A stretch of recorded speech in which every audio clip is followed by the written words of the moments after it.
안녕하십니까. 최강 PT 생물 엄태석입니다. 이번 시간에는 생체 구분자의 기능과 특징 중에서 단백질에 대해서 보도록 하겠습니다. 자, 첫 번째 단백질의 특징을 보게 되면은 아미노산으로 구성된 중합체라고 얘기할 수 있는 거죠. 그래서 이제 아미노산 생체 pH에서 20여 종류가 존재를 하고 있다라고 하는 거예요. 그죠? 자, 생체 pH라고 하는 것 자체는 우리가 이제 일반적으로 얘기를 했을 때, 그죠? 대부분이 이제 중성 pH에 가깝다라고 얘기할 수 있어요. 대부분 중성 pH에 가깝다라고 얘기할 수 있거든요. 자, 일단은 이 아미노산을 결정해 주는 건 누가 하는 거냐면 유전 정보 자신이 자체적으로 이제 아미노산이 이제 결정이 된다라고 얘기할 수 있습니다. 반면에 이제 그 탄수화물이나 우리 몸에서 만들어지는 탄수화물이나 지질 같은 경우는 유전 암호에 존재하고 있다라고 하기보다는 요거를 형성해주는 효소가 얘네들을 일단 탄수화물이나 지질을 만들어준다라고 얘기할 수 있는 거고요. 이 효소라고 하는 애의 어떤 특성을 보게 되면은 이 효소를 코딩해주는 애가 효소의 주성분이 유전자이기 때문에 유전자가 효소를 만들고 효소에 의해서 특정 당이나 탄수화물이나 이제 지질이 만들어진다라고 얘기할 수 있는 거죠. 자, 두 번째 특징은 종류가 매우 다양하다라는 얘기예요. 그 이유는 왜 그러냐면 유전 정보가 일단 결정을 해준다라고 하는 거. 개체마다 같은 사람이라고 하더라도 유전 정보가 100% 똑같지 않잖아요. 그죠? 차이가 있기 때문에 우리가 이제 생김새도 다르고 성격도 다르고 같은 종이라고 해도 다양성이 존재를 하고 있다는 얘기는 이 아미노산의 종류에 따라서 결정이 되기 때문에 그런 거고요. 이 아미노산의 어떤 그 개수나 아미노산의 종류나 아미노산의 배열 순서에 의해서 단백질이 결정이 되기 때문에 상당히 종류가 다양하다라고 얘기할 수 있고요. 거의 이제 카운틀레스하다라고 얘기할 수 있어요. 무한대에 가깝다라고 얘기할 수 있고요. 이것 때문에 이제 이질성이 굉장히 크다라고 얘기할 수 있는 거죠. 자, 이질성이 크다라는 얘기는 생물 간의 어떤 그 특성이나 차이가 크다라고 얘기할 수 있습니다. 이 이질성이 크기 때문에 이게 이제 생리학으로 넘어가게 되면 이거로 인해서 자기와 비자기를 구별할 수 있는 면역 반응이 일어나는 어떤 역할도 실제로 이제 단백질이 가장 큰 면역 반응을 유발하는 요인이라고 얘기할 수 있습니다. 자, 세 번째는 이제 반응성이 크다라고 제가 썼는데요. 이 반응성이 크다라는 얘기는 얘가 이제 작용기를 갖고 있기 때문에 그렇겠죠. 작용기를 갖고 있기 때문에 반응성이 크다라고 얘기할 수 있는 거고, 아미노산이라고 하는 친구의 작용기는 아미노기와 그 다음에 이제 카르복실기 두 개를 갖고 있잖아요. 그죠? 그래서 이제 산성을 띠고 있는 그 작용기가 COOH라고 하는 카복실기와 염기성을 띠고 있는 작용기는 NH2라고 하는 아미노기, 즉 카르복실기와 아미노기라고 하는 걸 모두 갖고 있기 때문에 자, 산성과 염기성의 성질을 모두 갖는 게 특징이에요. 이 말은 바꿔서 얘기하면 카르복실기가 염기랑 반응할 수 있고 아미노기가 산이랑 반응할 수 있기 때문에 양촉성 물질이라고 하는 표현도 쓰는 겁니다. 이 양촉성 물질이라고 하는 거는 바꿔서 얘기하면 산이나 염기 모두 반응이 가능하다는 얘기죠. 반응이 가능하다. 이런 어떤 특성을 갖고 있는 게 아미노산의 특징이라고 얘기할 수 있습니다. 그리고 이 20종류가 존재하고 있다는 얘기는 아미노산의 공통된 부분이 아미노기, 카르복실기, 그 다음에 이제 수소는 다 똑같은데 R그룹이라고 하는 알기에 따라서 20종류가 나뉘어지거든요. 그래서 그 알기를 보게 되면 자, 전하의 유무에 따라서 나눌 수가 있어요. 그죠? 그러니까 예를 들어서 뭐냐면은 전하를 갖고 있는 애가 있고 전하형이 있고 비전하형이 있다는 얘기죠. 자, 그런데 이제 비전하형을 나누게 되면 이 비전하형을 또 나누게 되면 여기서 이제 극성과 비극성으로 또 나눌 수 있다는 얘기예요. 자, 그렇게 되면 이 전하형 아미노산과 극성 아미노산을 묶어서 우리는 뭐라고 얘기하냐면 친수성이라고 얘기를 하죠. 친수성이라고 하는 애는 이 말 뜻이 물에 잘 녹는다라는 얘기고 물하고 친화력이 굉장히 크다라고 얘기할 수 있는 거죠. 그죠? 물하고 어때 굉장히 친하다라는 얘기는 물 속에서 반응을 매우 잘할 수 있다라는 얘기예요. 그죠? 자, 그렇기 때문에 친수성이라고 하는 거는 반응성 자체가 크다라고 얘기할 수 있고요.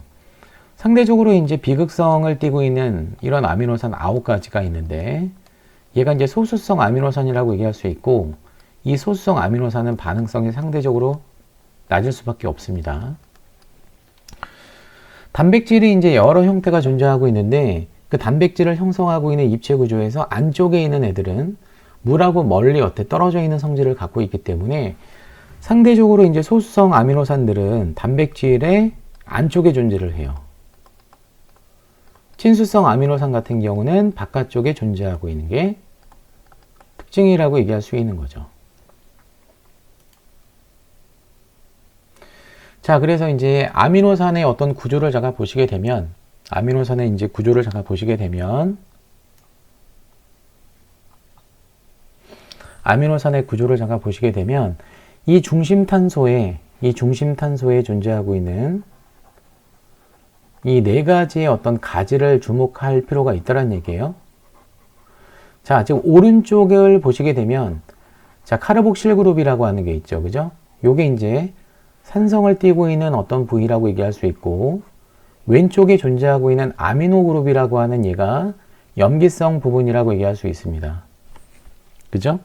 자, 그렇기 때문에 얘가 이제 산성을 띠고 있는 부위, 이 친구가 염기성을 띠고 있는 부위, 나머지는 수소는 공통적으로 있는 거고요. 이 베어리어블 그룹이라고 하는 R 그룹 자체가 이 20종류가 존재를 하고 있다는 얘기예요. 이 R 그룹이 몇 가지가 있다고요? 20가지가 존재를 하고 있기 때문에 우리가 이제 20종류의 아미노산이라고 얘기를 하는 겁니다.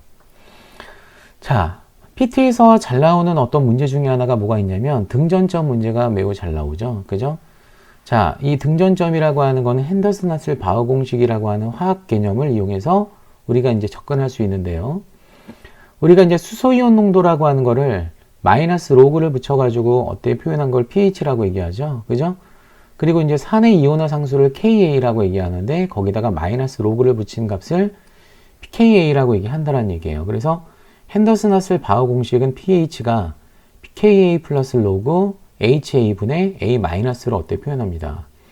예를 들어서 이제 HA라고 하는 어떤 산성 물질이 있다라고 했을 때 생체 내에서는 얘네들이 이제 강산이 아니고 약산이라고 하는 전제 조건에서, 그죠? 약산이라고 하는 전제 조건에서 이온화가 되게 되면 H 플러스와 그 다음에 A 마이너스로 쪼개지게 되겠죠. 그죠? 자, 그랬을 때 우리가 이제 평형상수, 이온화 상수를 우리가 KA라고 가정을 하면 자, 반응물의 몰농도 HA의 몰농도분의 생성물의 몰농도의 곱으로 어때 표현할 수 있거든요.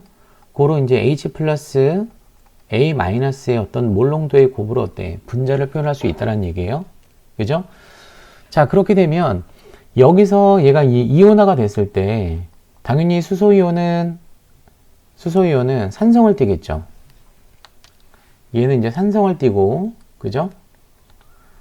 얘는 이제 산의 역할을 하는 거고요. A-라고 하는 친구는 염기로 우리가 이제 표현할 수 있는 거예요. 그죠? 그래서 이제 로그 값에 해당하는 이 분수 값을 보게 되면, 자, 지금 HA분의 지금 염기의 농도로 이렇게 표현할 수 있다는 얘기예요. 이 pH 값을. 자, 지금 보시게 되면, 예를 들어서 이제 등전점이라고 하는 게 바로 이제 순전화가 0일 때, 아미노산이나 단백질의 순전화가 0일 때의 pH를 우리가 이제 등전점이라고 얘기를 합니다. 자, 그랬을 때 이 등전점을 경계로 해서 여기 지금 이제 PI 값이 아이소엘렉트리칼 포인트라고 하는 얘가 이제 등전점이라고 얘기할 수 있는 거잖아요. 자, 이 등전점을 경계로 해서 등전점보다 pH가 낮게 되면 이 부위가 되겠죠. 자, 얘가 이제 플러스 전하를 띠게 됩니다. 플러스 전하를 띠게 되고, 등전점보다 pH가 높게 되면 위로 갈수록 얘는 마이너스 전하를 띠게 돼요. 이 말은 무슨 말이냐면, 아미노사의 순전하라고 하는 것 자체는 고정되어 있지 않다는 얘기예요. 그죠? 그래서 이제 순전하는 pH에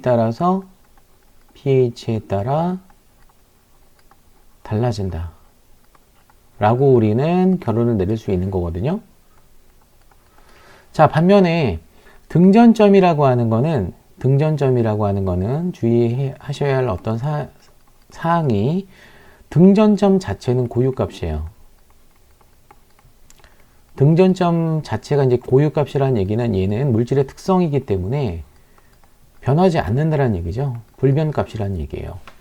그래서 어떤 아미노산이나 단백질의 어떤 등전점이 지금 6.01이라고 가정을 했을 때, 그죠? 이때는 지금 이 아미노산의 어떤 그 구조를 제가 보시게 되면 이 아미노기가 수용액 속에 있는 어떤 거 수소이온을 받았을 때는 플러스 1가가 되거든요. NH3 플러스. 그 다음에 이 카르복실기가 수소이온을 줬을 때는 마이너스 1가를 어떻게 뗄 수가 있더라는 얘기예요. 그죠? 자, 이랬을 때 이 아미노산 내부에 있는 플러스 전하와 마이너스 전하를 모두 더했을 때 여기 이제 순전하라고 얘기할 수 있는 거죠. 그 순전하 값이 얼마가 되냐면 0이라고 얘기할 수 있다는 얘기예요. 그래서 이 순전하가 0일 때가 대략적으로 pH가 6이란 얘기죠. 그래서 이 6이라고 하는 pH가 결과적으로 이 아미노산의 pI 값이다. 등전점 값이다 라고 얘기할 수 있습니다. 그런데 자, pH가 높아지게 되면 10 이상이 됐다라고 나왔잖아요. 그죠? 자, 이런 식으로 pH가 등전점보다 높아지게 되면 자, 여기 있는 수소이온이 염기성 조건에서 염기랑 반응을 하기 때문에 산의 역할을 하기 때문에 여기에는 이제 수소이온이 방출이 된다는 얘기예요. 그래서 여기가 이제 중성이 되는 거고요. 상대적으로 이제 카르복실기는 마이너스 1가로 그대로 있겠죠. 따라서 이때는 이제 순전하가 플러스 값이 아니고 마이너스 1 값을 띈다는 얘기고요. 반대로 pH가 등전점보다 낮아지게 되면 산성 조건에서는 산이 작용을 할 수 없기 때문에 카르복실기가 갖고 있었던 수소이온이 방출되지 않습니다. 오히려 이제 아미노기는 수소이온을 받아서 염기, 즉 비공유 전자쌍을 갖고 있는 질소가 수소이온을 받고 있기 때문에 플러스 1가를 갖고 있고요. 여기는 상대적으로 0이라고 하는 차지를 띠고 있기 때문에 이때 순전하는 플러스 1이 되는 거죠. 자, 그렇기 때문에 우리가 이제 여기 나와 있는 요 pKa1이라고 하는 그죠? 이 산성 조건에서의 어떤 거 pI 값과 pKa 값과 그 다음에 염기 조건에서의 즉 우리가 이제 아미노기가 수소이온을 받았을 때 산의 역할을 할 수 있는 거거든요. 그죠? 그래서 요 COH의 pKa1과 그 다음에 NH3 플러스의 pKa2의 어떤 산술 평균 값을 때리게 되면 그 값이 바로 PI에 해당하는 등전점 값하고 똑같다는 얘기예요. 자, 그래서 이제 결론적으로 여기다 이제 정리를 한번 해보게 되면 자, PI는 2분의 pKa1 플러스 pKa2 라고 표현할 수 있는 거죠. 요거 같은 경우는 뭐 글리신과 같은 비극성 아미노산의 등전점이라고 얘기를 할 수 있습니다. 그죠? 자, 상대적으로 이제 잠깐 정리를 잠깐 해볼게요.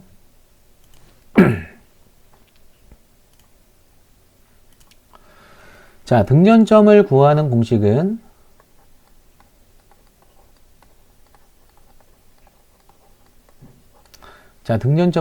공식은 예를 들어서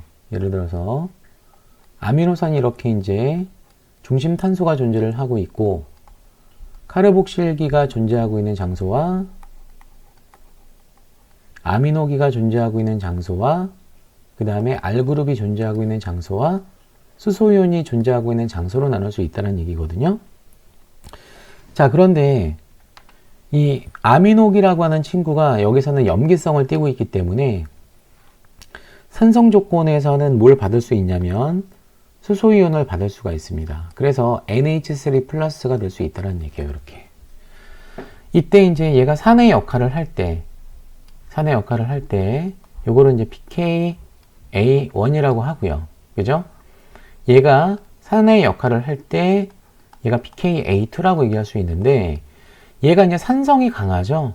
산성이 강하다는 얘기는, 산성이 강하면 강할수록 pKa 값은 작아지는 경향이 있어요. 마이너스 로그 값이기 때문에. 그래서 pKa1과 pKa2는 pKa2가 어때? 값은 더 크게 나올 수밖에 없다는 얘기예요. 이 말은 산성이 얘가 더 약하다는 얘기죠. 산으로 작용하더라도. 그죠? 그런데 이제 산성 아미노산 같은 경우나 염기성 아미노산 같은 경우는 이 R그룹에 산으로 작용할 수 있는 소지의 어떤 작용기를 가질 수가 있습니다. 말 그대로 이제 COH를 어때? 가질 수도 있고요. 얘가 이제 COOH를 가질 수 있는 아미노산이 존재할 수 있고요. 대표적인 애가 글루탐산과 아스파르트산이 여기에 해당이 되죠. 그죠? 또 하나는 이제 아미노기를 갖고 있는 친구도 있습니다. 물론 이 아미노기는 똑같이 수소이온을 받았을 때 산으로 작용을 하겠죠. 그래서 생체내에서 이런 식으로 어떻게 표현될 수 있겠죠. 얘가 대표적으로 뭐가 있냐면 리신, 아르기닌이 여기에 해당이 된다는 얘기예요. 아시겠습니까? 그죠? 자, 그래서 얘가 갖고 있는 pKa 값을 pKr이라고 가정을 했을 때 지금 pKa 값이 이 친구 이렇게 세 개가 존재할 수 있다는 얘기예요. 이거는 산성이나 염기성일 때 가능한 겁니다. 그죠? 중성 아미노산은 얘가 없어요. 여기서 이제 작용기가 거의 없고 작용을 못하기 때문에 중성 아미노산 글리신 같은 경우는 pKa1과 pKa2만 있다라고 보시면 됩니다. 자, 따라서 팁 하나 알려드리게 되면 우리가 이제 산성 아미노산 약자로 이제 A라고 했을 때 얘 등전점 값은 2분의 pKa1 플러스 그죠? pKr로 표시를 합니다. 그러니까 산성이나 염기성은 무조건 그죠? pKr이 들어가요. 근데 이 pK1은 작다라고 했죠. 숫자가. 근데 이제 산성 아미노산 같은 경우는 pKr 값도 작아요. 그래서 바꿔서 얘기하면 이게 뭘 뜻하는 거냐면 2분의 작은 거 두 개를 더하면 된다는 얘기죠. 그래서 이 평균값을 때렸을 때 산성 아미노산은 염기성이나 중성 아미노산보다 pI 값이 작게 나올 수밖에 없겠죠. 그죠?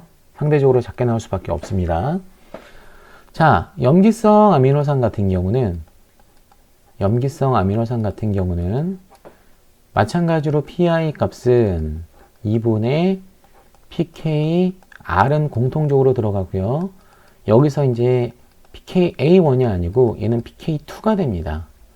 자, 상대적으로 염기성 같은 경우는 pKr 값이 산성 아미노산보다 이 값이 클 수밖에 없어요. 그래서 얘는 큰 거 두 개를 더해서 산술 평균값을 내렸다 라고 얘기할 수 있는 거죠. 그래서 요 값은 상대적으로 어때요?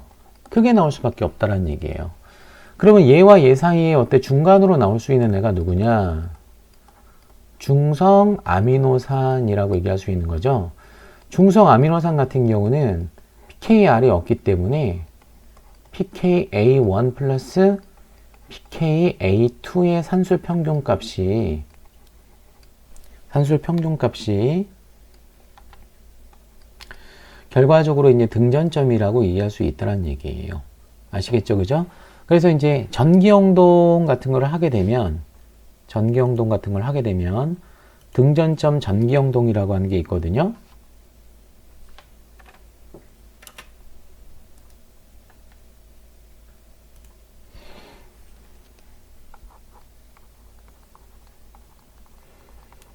자, 우리가 SDS 페이지라고 하는 단백질 전기 영동은 모든 전하를 어때? 통일시킨 상태에서 분자량별로, 그죠? 전기 영동을 했다라고 한다면, 얘 같은 경우는 단백질 등전점 전기 영동 같은 경우는, 자, 얘는 PI 값에 따라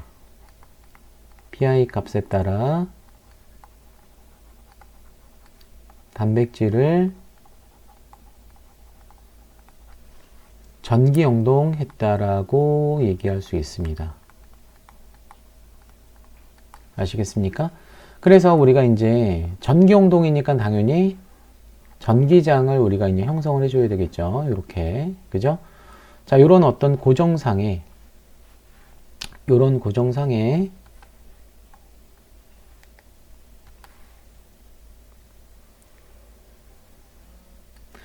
전극을 걸어줍니다. 이렇게. 그죠? 전극을 걸어준 상태에서 일단은 pH의 9배를 형성해 주는데 이때가 이제 중성 pH 7 정도라고 얘기할 수 있고요. 여기서는 이제 pH가 1이라고 가정을 하고요. 여기는 이제 pH가 13이라고 했을 때 자, 단백질의 어떤 종류에 따라서 등전점의 위치는 달라질 수 있는데요. 그죠? 예를 들어서 어떤 단백질이 pH 7에서 멈췄다. 영동을 했더니 이렇게 단백질이 멈췄다라고 가정을 하면 얘는 여기서 이제 이 친구의 순전하는 7일 때가 0이란 얘기죠. 그래서 이 pH 7 자체가 얘가 이제 등전점이 된다는 얘기예요. 자, 그러면 등전점보다 이제 왼쪽으로 갈수록 낮은 pH를 가질 거 아니에요. 그죠? 낮을 때는 따라서 얘는 플러스를 띨 수밖에 없고 얘가 pH보다 높을 때는 마이너스 전하를 띨 수밖에 없다는 얘기예요. 이해가 되죠? 그죠? 자, 예를 들어서 어떤 단백질 같은 경우는 아미노산이 여기서 멈췄다. 그럼 요 지점이 바로 뭐란 얘기죠? 이 단백질의 순전하가 0인 지점이라고 얘기할 수 있고 이 단백질의 등전점은 요 자리가 등전점이 된다는 얘기예요. 자, 마찬가지로 이 아미노산이나 단백질이 여기서 멈췄다라고 했을 때 여기보다 이제 pH가 낮은 이 지역은 플러스가 되는 거고 여기보다 높은 오른쪽 방향은 마이너스의 어떤 전하를 띨 수밖에 없다는 얘기죠. 그죠? 하나만 더 해보면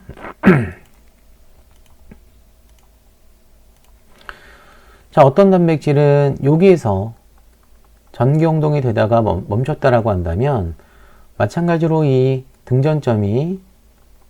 지점이 등전점이라고 얘기할 수 있고 전기장을 받지 않기 때문에 여기서 멈췄다라고 할 수 있기 때문에 순전하가 0이라고 얘기할 수 있는 거죠.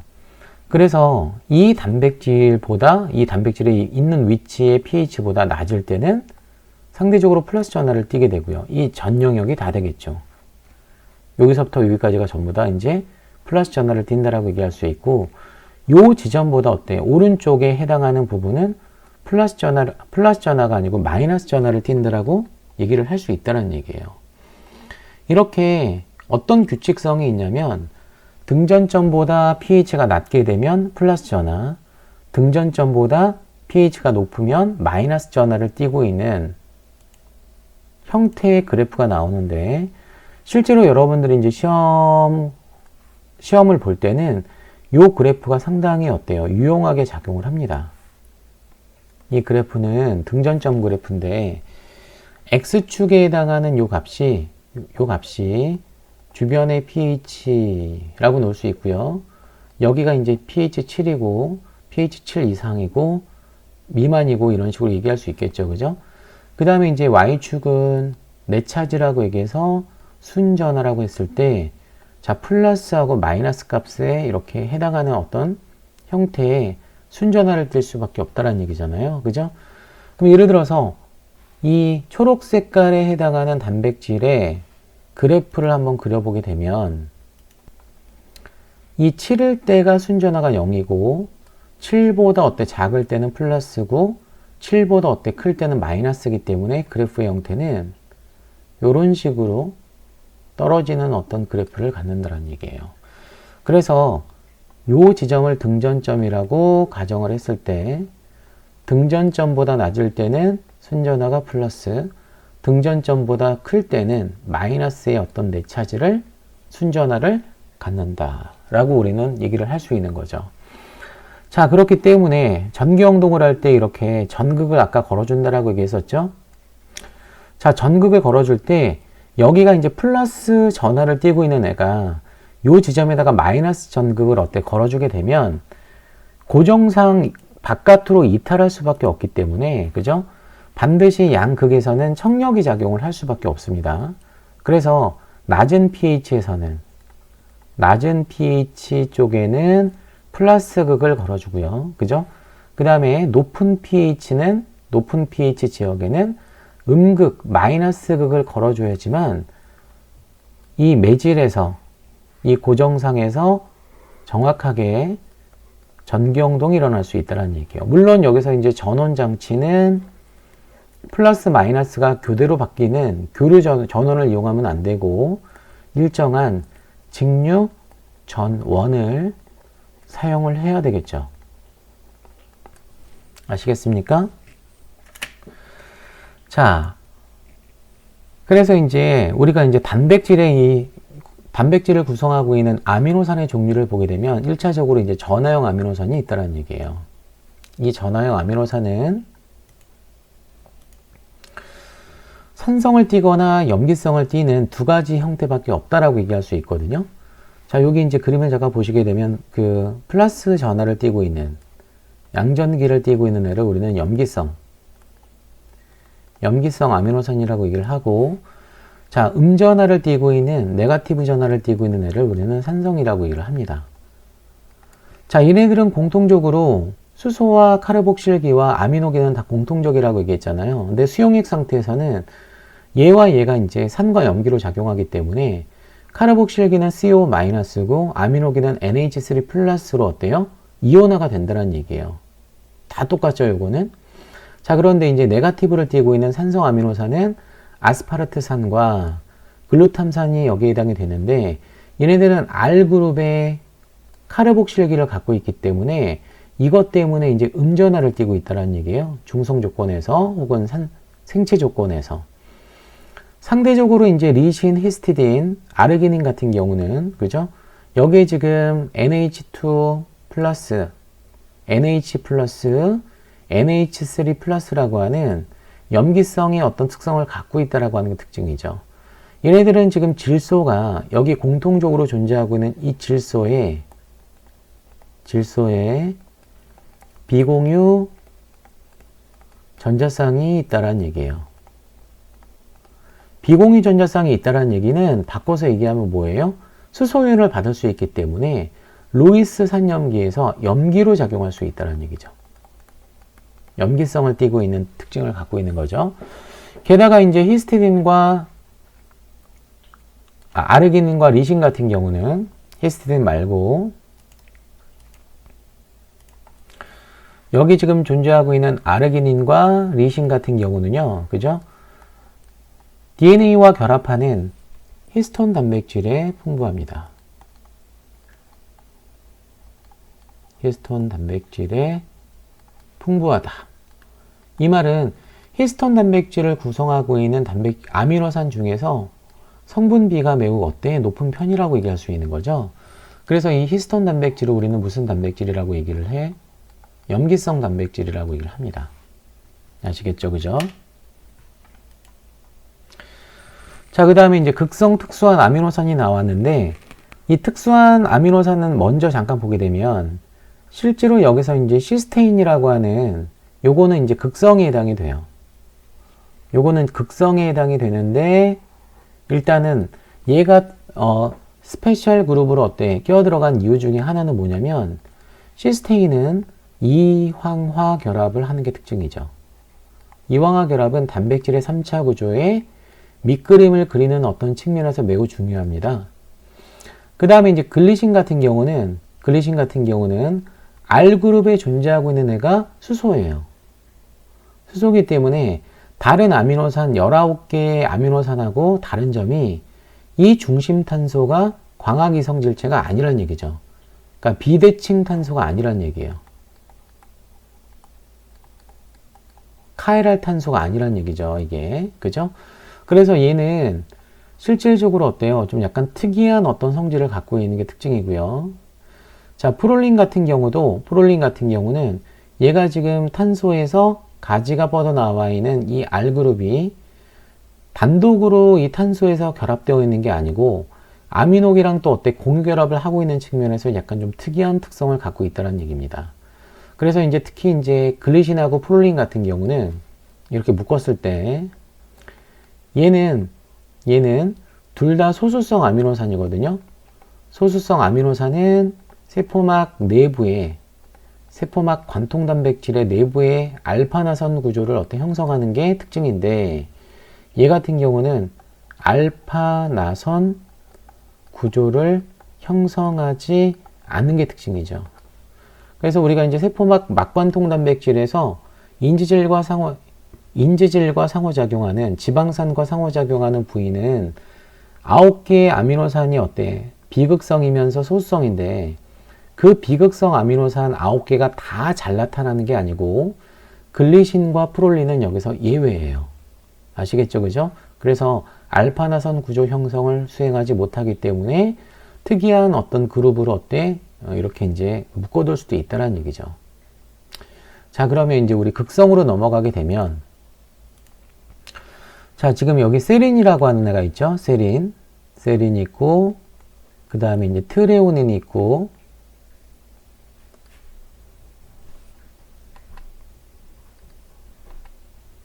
여기 이제 트레오닌이 있고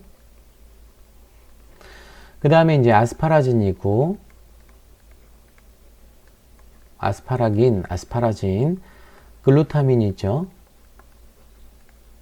그 다음에 여기 이제 티로신이 있습니다. 그죠? 이 티로신과 그 다음에 트레오닌과 세린 같은 경우는 공통적인 특성을 갖고 있어요. 그게 바로 뭐냐면은 OH기를 갖고 있습니다. 여기 보시면 여기 OH 있죠? 여기 OH 있죠? 그 다음에 티로신 쪽으로 가면 벤젠골이 OH 있죠? 그죠? 그래서 이제 OH를 갖고 있는데 이 OH는 당이 어때 결합할 수 있어요. 1차적으로. 그 다음에 인산기가 결합할 수 있습니다. 그래서 당이나 인산기가 뭐 할 수 있다? 부착할 수 있습니다. 그럼 예를 들어서 당이 이 부위에 단백질의 이 부위 아미노산에 어때 결합을 하게 되면 뭘 만들어요? 당단백질을 만들어 주는데 그 붙는 장소가 소포체가 아니고 골지체에서 붙여요. 골지체에서 부착을 시키는 게 특징입니다. 그래서 요거를 얘가 이제 물이 빠지면서 당에 있는 수산기랑 결합을 하게 되면 산소 하나로 연결이 되거든요. 그래서 요거를 뭐라고 얘기해? 5연결 당화라고 얘기를 합니다. 아시겠죠? 그죠? 상대적으로 여러분 그 아스파라진이라고 하는 애를 잠깐 보시게 되면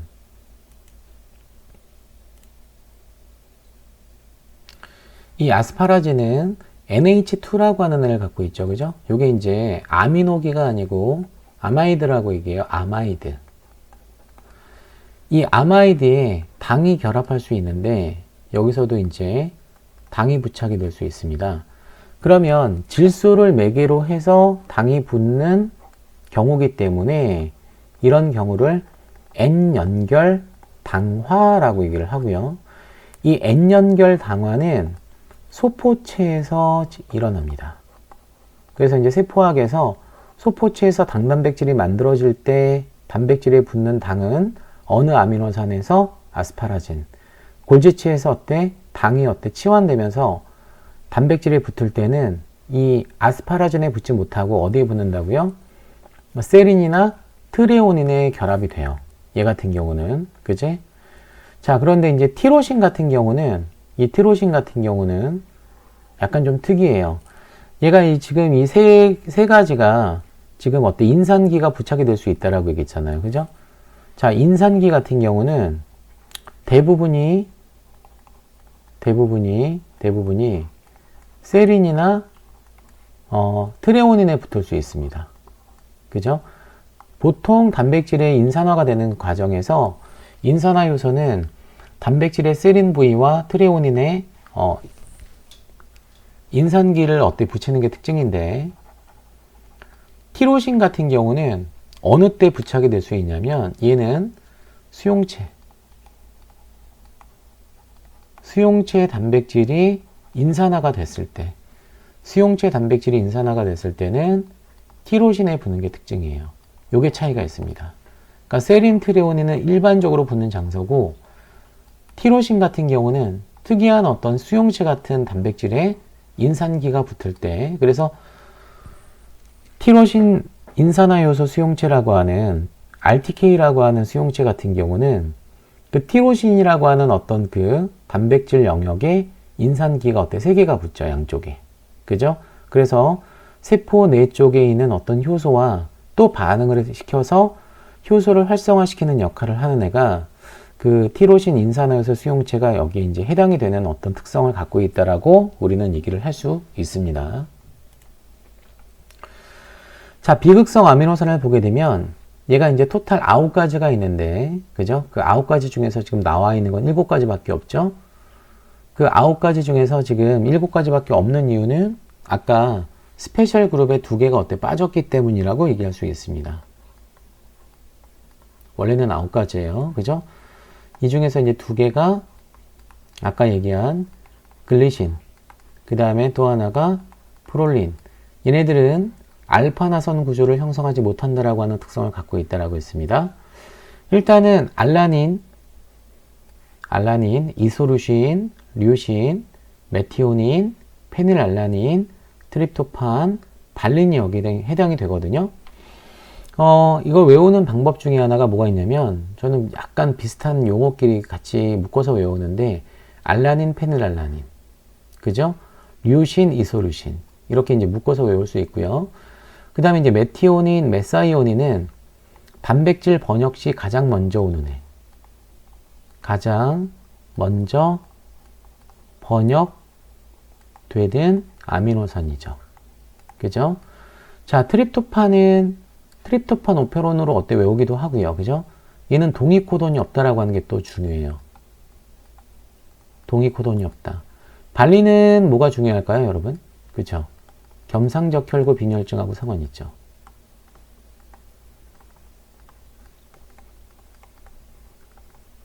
그쵸? 자, 어쨌거나 얘네들이 어떤 특성을 보게 되면 이런 식으로 이제 소수성 분자들을 R그룹에 갖고 있다라고 하는 게 특징이라는 얘기예요. 자, 또 하나 여기서 이제 중요한 거는, 자, 페닐알라닌을 주목을 하시게 되면 페닐알라닌에 지금 벤젠고리가 보이시죠? 트립토판도 벤젠고리가 보이시죠? 자, 극성 아미노산에서 타이로신도 벤젠고리를 갖고 있는 게 특징입니다. 그죠? 자, 그래서 우리가 이제 정리를 했을 때, 자, 단백질의 흡광도가 있어요. 단백질의 특정 파장에 대한 흡광도는 아미노산의 흡광도 때문에 생기는 흡광도라고 얘기할 수 있습니다. 그죠? 그게 바로 뭐냐면은 280 나노미터에 대한 흡광도를 갖고 있다는 얘기예요. 280 나노미터에 대한 흡광도. 그러면 280 나노미터는 무슨 영역이냐면 자외선 영역이거든요. 그러면 이 흡광도를 가질 수밖에 없는 이유는, 이 흡광도는 벤젠고리를 갖고 있는 분자가 280 나노미터에 대한 어떤 흡광도를 갖습니다. 그래서 단백질을 구성하고 있는 아미노산 중에서 타이로신이나 트립토판이나, 그죠? 그 다음에 이제 페닐알라닌이 있기 때문에, 그죠? 단백질의 흡광도를 우리는 퉁쳐서 A280이라고 얘기할 수 있는 거예요. 물론 여러분들이 그런 거 이제 생각해 볼 수 있을 수도 있어요. 아니, 단백질을 구성하고 있는 아미노산이 이런 애들이 많을 수도 있지만 적을 수도 있지 않습니까? 물론 그럴 수 있죠. 그렇기 때문에 오차는 존재를 하지만 아무래도 모든 아미노산이 골고루 들어갔다라고 하는 측면에서 우리가 평균을 때리게 되면 결과적으로 다른 어떤 유기 분자에 비해서 단백질은 이런 아미노산을 포함하고 있기 때문에 아무래도 이제 그런 흡광도를 가질 수밖에 없다라고 우리를 얘기할 수 있는 거죠. 그죠? 자, 그래서 이제 정리를 하자면, 자, 단백질의 흡광도는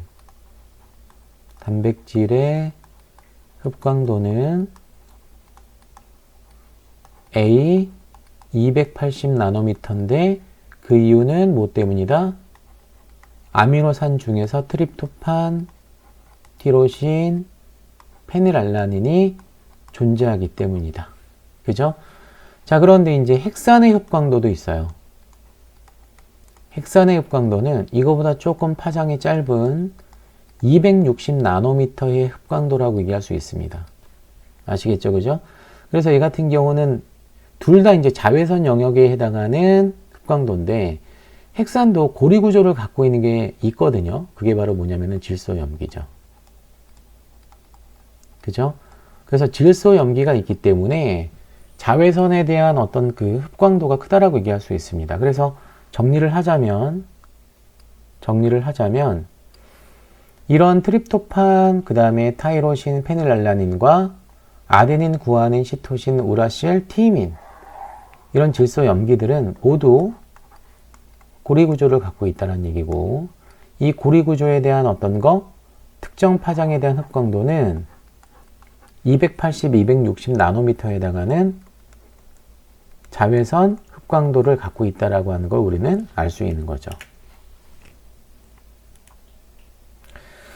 자, 이렇게 이제 아미노산들이 이제 유기적으로 모여서 단백질의 1차 구조를 형성을 합니다. 자, 단백질의 1차 구조는 유전 정보에 의해서 결정이 돼요. 유전 정보가 결정한다. 그죠? 자, 그러면 1차 구조는 유전 정보가 어떤 식으로 결정을 하냐면 아미노산에 어떤 아미노산이 올지, 종류나 그 다음에 어떤 순서로 올지, 순서나 몇 개가 올지, 이 개수를 결정해 준다는 얘기예요. 자, 그래서 지금 보시게 되면은 한쪽 말단은 N말단으로 시작하고요. 반대쪽 말단은 이쪽으로 쭉 나가서 여기가 끝이라고 한다면 여기는 이제 C말단으로 끝나겠죠. 그래서 생체 구분자는 이런 식으로 N말단, C말단이라고 하는 단백질 구조. 지난 시간에 이제 탄수화물 같은 경우는 4번 말단과 1번 말단. 4번 말단은 우리는 다른 말로 뭐라고 얘기했었죠? 비환원 말단이라고 얘기했었죠. 1번 말단은 환원 말단이라고 얘기했었어요. 이런 식으로 이제 방향성을 갖고 있고, 이런 방향성을 갖고 있다는 얘기는 극성을 띠고 있다는 얘기예요.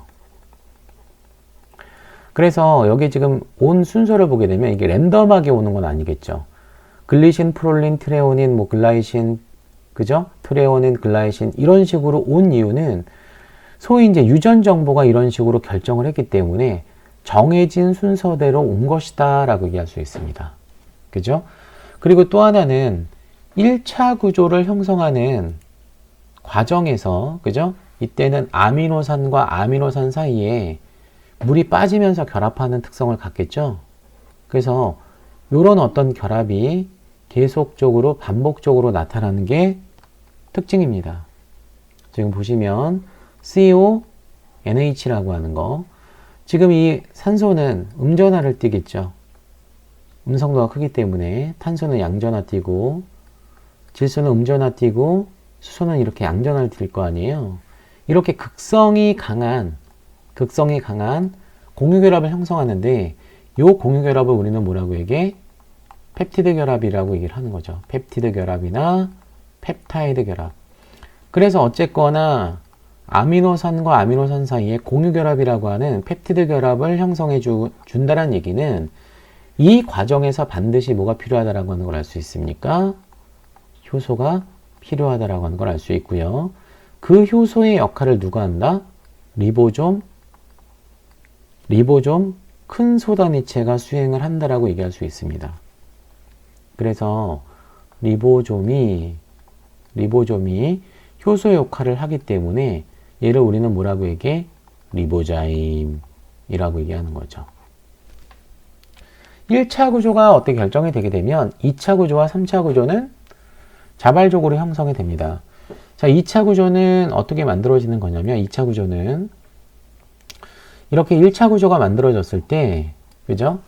아까 그 펩티드 결합이 갖고 있는 어떤 거, 극성, 전하형을 띠고 있는 부분적인 어떤 거, 전하를 띠고 있는 성질 때문에 멀리 있는 펩티드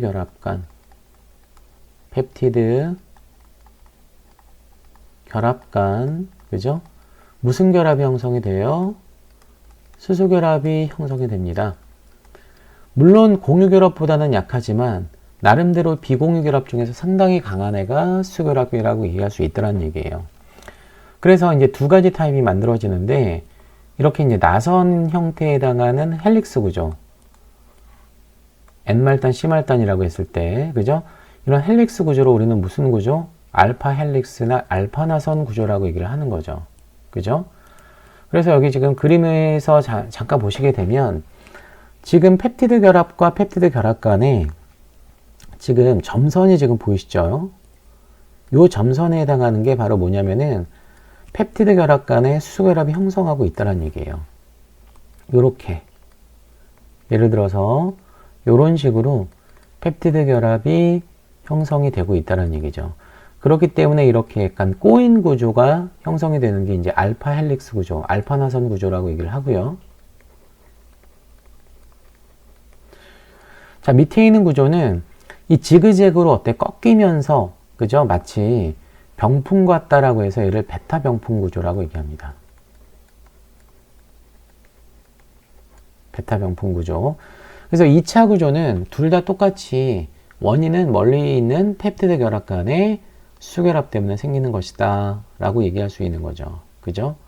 그래서 잠깐 여러분들이 보시게 되면 여기는 이 아미노산이, 그죠? 이렇게 연결되어 있는 거예요. 이렇게 연결되어 있고 또 여기서 이렇게 연결되어 있다는 얘기예요. 잠깐 그림을 한번 다시 한번 그림을 그렸을 때 알파나선 구조는 이런 식으로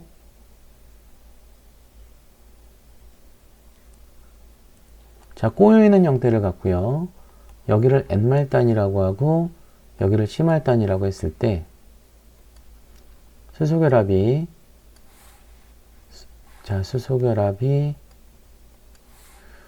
이런데 펩티드 결합이 존재를 하겠죠. 이런데 예를 들어서 그지?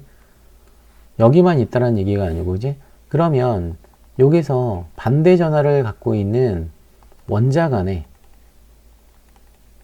강한 정전기적인 인력이 형성이 됨으로 인해서 이런 알파 나선 구조가 형성이 될 수 있다는 얘기예요.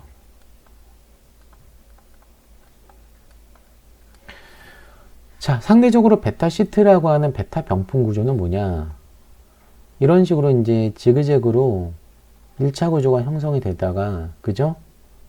얘가 이렇게 꺾일 수가 있어요. 그죠? 이렇게.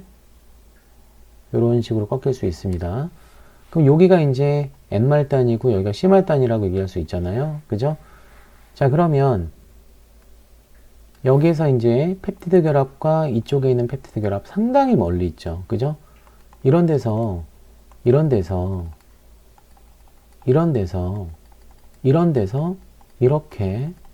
또 이렇게 이런 식으로 지금 병풍 구조에 해당하는 병풍 모양의, 그죠? 이런 어떤 구조를 형성할 수 있는데, 2차 구조를 형성할 수 있는데, 이런 구조를 우리는 베타 병풍 구조라고 얘기를 합니다. 대표적으로 이 베타 병풍 구조는 뭐가 맞냐면, 자, 거미줄이 여기에 해당이 돼요. 거미줄도 이제 단백질로 되어 있는 거거든요. 유전자에 의해서 만들어지는. 자, 2차 구조까지는, 그러니까 1차 구조는 공유결합에 의해서 유전 정보에서 만들어졌고, 2차 구조는 일단 1차 구조가 만들어지면 자발적으로 형성되는 게 특징이에요. 자, 3차 구조는 뭐냐? 3차 구조는요, 알기간에, 그죠? 알기간에 상호작용을 통해서 만들어집니다. 알기 간의 상호작용을 통해서 만들어져요. 자, 잠깐 보시게 되면 자, 3차 구조는 단백질 3차 구조는 굉장히 중요한데 일단은 원인은 알기 간 상호작용 때문에 생기는 거고요. 단백질 1차 구조는 기능이 없어요. 단백질의 기능이 없으니까 의미가 없다라고 얘기할 수 있는데 얘가 이제 세포 내에서 적절하게 접힘 과정이 일어납니다. 뭐 가공 과정이라고 얘기할 수 있겠죠. 그죠? 그러면 최종적으로 무슨 구조가 만들어지냐면 3차 구조가 만들어지고 이 3차 구조는 기능을 갖고 있어요. 근데 이제 우리가 열을 가하거나 pH를 변화시키게 되면 이 3차 구조가 파괴가 될 수 있거든요. 이렇게 되돌아갈 수도 있거든요. 그죠? 이런 걸 우리는 뭐라고 얘기해? 단백질 변성이라고 얘기한다는 얘기야. 단백질 변성. 그지? 자, 그러면 R그룹 간의 상호작용은 크게 몇 가지가 있냐면 4가지에 해당하는 상호작용이 있습니다. 그죠? 자, 그래서 그중 첫 번째가 이황화 결합이 있어요. 이황화 결합이 있고 이황화 결합은 시스테인 간에만 일어나요. 시스테인과 시스테인 사이 혹은 시스테인 간에 얘네 간에 어떤 거? 수소가 2개가 빠지면서 공유결합, 이황화 결합이 만들어질 수 있다는 얘기입니다. 자, 그러면 시스테인이 반드시 있어야 되겠죠. 그죠? 두 번째는 수결합이 있어요. 자, 수결합은 극성 아미노산 간에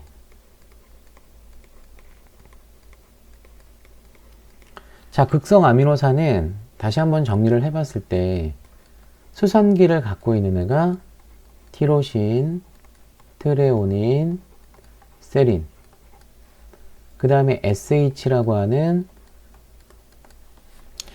자, 그 티올기 혹은 멀캅토기를 갖고 있는 애가 시스테인 그죠? 그 다음에 아마이드라고 하는 NH2를 갖고 있는 애가 ASN 아스파라진과 그 다음에 GLN 글루타민이 여기에 해당이 돼요. 토탈 6개가 있거든요. 근데 그 중에서 이제 시스테인은 이황화 결합을 형성하기 때문에 빠지고요. 나머지에 해당하는 5가지가 상호작용을 통해 가지고 결합했을 때 수소결합을 형성할 수 있는 게 특징입니다. 세 번째는 뭐가 있냐면 이온 결합이나 이온 간 상호작용이라고 하는 게 있어요. 그죠? 요거는 전하형 아미노산 간에 일어나는 거죠. 전하형 아미노산은 글루탐산이나 아스파르트산과 같은 산성 아미노산과 리신이나 아르긴과 같은 염기성 아미노산 간의 상호작용을 뜻하는 거예요. 아시겠죠? 그죠? 그래서 이황화 결합이 여기선 가장 강하죠. 왜냐하면 공유결합이기 때문에. 그죠? 마지막에 이제 4번째 소수성 인력, 소수성 상호작용이 있는데 이 소수성 상호작용은 비전하형 아미노산 사이에 일어납니다. 비전하형 아미노산 사이에 9가지 종류가 있었죠? 걔네 간의 이제 상호작용은 이 중에서 가장 약하다라고 얘기할 수 있고요. 이 소수성 상호작용은 그냥 일반적으로 그냥 반데르발스 인력이라고 해도 됩니다. 그러면 2, 3, 4번은 약한 비공유 결합이라고 얘기할 수 있다는 얘기예요. 아시겠죠? 그죠? 자, 그러면 여기서 이제 추가적으로 이제 변성을 시키기 위해서는 이런 결합들을 파괴를 시켜야 될 거 아니에요. 그죠? 그래서 이제 시스테인 간의 어떤 거? 이황화 결합을 파괴를 시킬 수 있는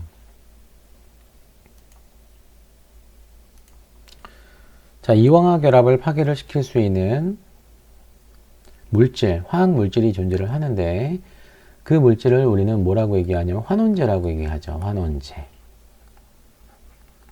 그 환원제는 베타, 멀캅토, 베타, 멀캅토, 에탄올이 여기에 해당이 되고요. 그죠? 또 하나가 디트리트레이톨이라고 하는 DTT가 여기에 해당이 됩니다. 그래서 환원지를 처리하게 되면은 공유결합, 이황화결합이 파괴가 돼요. 따라서 요거를 했을 때 파괴시킬 수 있다, 변성시킬 수 있다 라고 얘기할 수 있는 거죠. 그죠? 자, 수결합을 파괴시킬 수 있는 물질도 당연히 있겠죠. 그죠? 그 수결합을 파괴시킬 수 있는 물질은 예를 들어서 이제 SDS 같은 거, SDS라고 하는 소디움 도데실 설페이트라고 하는 물질을 처리를 하거나, 그죠? 자, 그 다음에 요소 같은 것들을 처리를 하게 되면, 요소 같은 것들을 처리하게 되면 파괴가 되고요. 또 하나는 구아니딘 HCl, 염산 구아니딘이라고도 얘기하거든요. 얘네들을 처리했을 때 수결합을 파괴를 시킬 수 있습니다. 자, 이온 결합을 파괴시킬 수 있는 건 뭐가 있을까요? 그죠? pH 변화가 있겠죠. pH 변화. 그 다음에 이제 소수성 상호작용을 파괴시킬 수 있는 거는 계면활성제를 처리하면 돼요.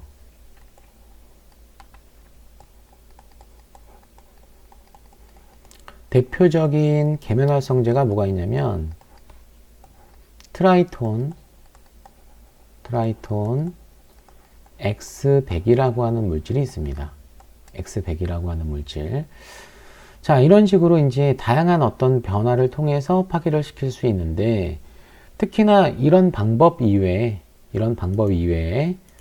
비공유 결합을 파괴시킬 수 있는 가장 간단한 방법은 열에 의해서 가열을 했을 때, 가열에도 비공유 결합은 모두 파괴가 가능해요. 이 말은 수결합도 파괴가 되고 이온 간 상호작용도 파괴될 수 있고 소수성 상호작용도 파괴가 될 수 있다는 얘기죠. 자, 그래서 이제 3차 구조는 알기 간의 상호작용인데, 여기를 잠깐 보시게 되면 전화형과 전화형 간의 하이드로젠 본드가 지금 나타난 걸 볼 수 있죠.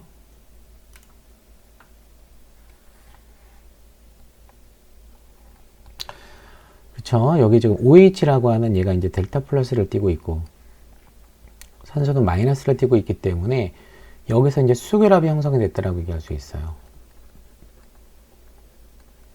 그러니까 얘네들은 딱 보니까 뭐예요? 전화형이죠, 전화형. 오른쪽으로 넘어오게 되면 하이드로포빅 인터랙션이라고 나왔죠, 그죠? 이게 바로 소수성 상호작용이죠. 소수성 상호작용을 하는 애들은 주로 비극성 아미노산이기 때문에 여기에 지금 탄소 골격이 많은 애들이, 즉 비극성 아미노산 간의 상호작용이라고 우리는 얘기를 할 수 있습니다. 자, 지금 보시면은 CH2 원래는 SH, CH2SH에서 요게 빠지면서 HH가 빠지면서 HH가 떨어져 나가면서 SS 본드가 만들어졌습니다. 이게 바로 뭐냐면은 이황화 결합이죠. 이 이황화 결합은 온리 누구밖에 안 한다? 그렇죠. 시스테인과 시스테인 사이에서만 일어날 수 있다. 그죠? 오른쪽으로 넘어가게 되면 얘는 산성 아미노산일 것 같고요. 그죠? 얘는 염기성 아미노산일 거예요. 이렇게 전하형 아미노산 간의 상호작용을 통해서 정전기적인 인력을 통해서 결합하는 3차 구조의 결합 방식을 이온 결합이라고 얘기하는 거죠. 자, 그러면 여기 이제 폴리펩타이드 백본이라고 하는 게 지금 나왔죠. 요거는 1차 구조와 2차 구조까지 포함되어 있는 거예요. 아시겠죠? 그죠? 자, 단백질의 4차 구조는요, 모든 단백질이 다 갖고 있는 건 아닙니다. 단백질의 4차 구조는 일부 단백질에만 해당이 돼요. 필수적이진 않다는 얘기야. 그래서 기본적으로 이 4차 구조를 우리는 뭐라고 얘기하냐면, 얘 같은 경우를 우리는 단량체가 아닌 물질이다 보통 많이 얘기를 하거든요. 그죠? 그래서 여러 소단위체 단백질이라고 한다면 무조건 4차 구조예요. 아시겠죠? 그죠? 하나의 소단위체라고 한다면 얘는 무조건 3차 구조의 단백질을 뜻합니다. 자, 그래서 이제 4차 구조도 당연히 기능이 있겠죠. 자, 대표적으로 이제 4차 구조의 단백질에 해당하는 세 종류를 얘기를 한다면 유명한 애 하나가 이제 콜라겐이라고 하는 단백질이 있고요. 우리 피부 조직 같은 데 많이 있는. 또 하나가 뭐가 있냐면 헤모글로빈이라고 하는 친구가 있고요. 또 하나가 이제 면역글로불린이라고 얘기하는 항체가 있어요. 얘네들은 4차 구조 단백질인데 이 4차 구조 단백질은 조건이 뭐냐면 3차 구조 단백질이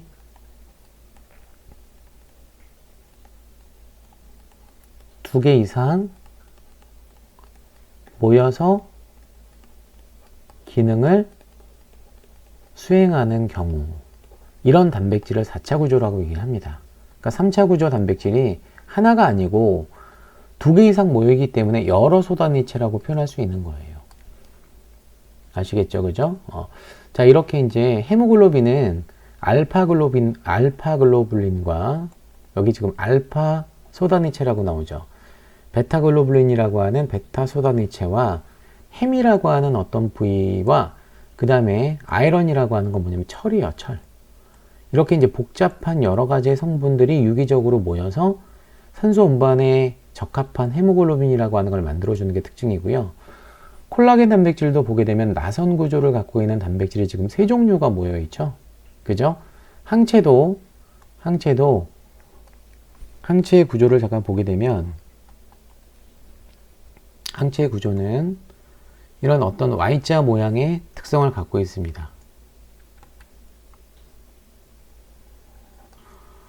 이렇게 이제 Y자 모양의 특성을 갖고 있는데 이게 하나가 3차 구조고 이게 하나가 3차 구조고 여기에도 이렇게 이제 사슬이 또 있는 거죠. 그래서 이 짧은 가닥을 우리는 경쇄, 긴 가닥을 중쇄, 그리고 이 3차 구조 4개가 어떤 식으로 모이냐면 여기 이제 사이사이에 이황화 결합이 연결이 돼가지고 이런 식으로 이제 엮어주는 역할을 하고 있다는 얘기예요. 물론 이런 데도 이황화 결합이 존재를 해요. 아시겠죠? 그죠? 그래서 항체의 구조를 보게 되면 여러 개의 3차 구조 단백질들이 이황화 결합을 통해서 4차 구조를 형성을 했기 때문에 얘 또한 4차 구조 단백질이라고 얘기를 할 수 있습니다. 자, 오늘 단백질 1, 2, 3차, 4차 구조까지 우리 공부를 했고요. 아미노산의 특성은 유전 정보가 결정을 해주기 때문에 단백질을 만들어주는 아미노산의 특성 자체는 개체에 따라서 단백질의 어떤 종류 같은 것들이 차이가 있을 수 있기 때문에 이질성이 크다라고 얘기했고요. 그러한 아미노산이나 단백질이 pH에 따라서 순전화가 바뀔 수 있다라고 얘기했죠. 그 순전화가 0일 때를 우리는 뭐라고 얘기해? 등전점이라고 얘기하고, 등전점 구하는 공식은 자, pKa의 산술 평균값을 우리가 구하면 된다. 그죠? 산성 아미노산은 작은 거 2개 더하기 2로 나누고, 염기성 아미노산은 큰 거 2개 더하기 2로 나누고, 중성은 2개밖에 없기 때문에 2분의 2개 더한 거를 계산하면 된다는 얘기예요. 또 하나, 등전점보다 pH가 낮게 되면은 아미노산이나 단백질의 순전한 플러스, 그 다음에 pH가 높아지게 되면, 등전점보다 pH가 높아지게 되면 마이너스를 띄게 된다라고 하는 걸 반드시 잊으시면 안 됩니다. 자, 단백질 시간은 이번 시간은 여기까지 하도록 하고요. 다음 시간에 또 헥산 들어가고 헥산에 대해서 다음 시간에 또 다시 수업하도록 하겠습니다. 감사합니다.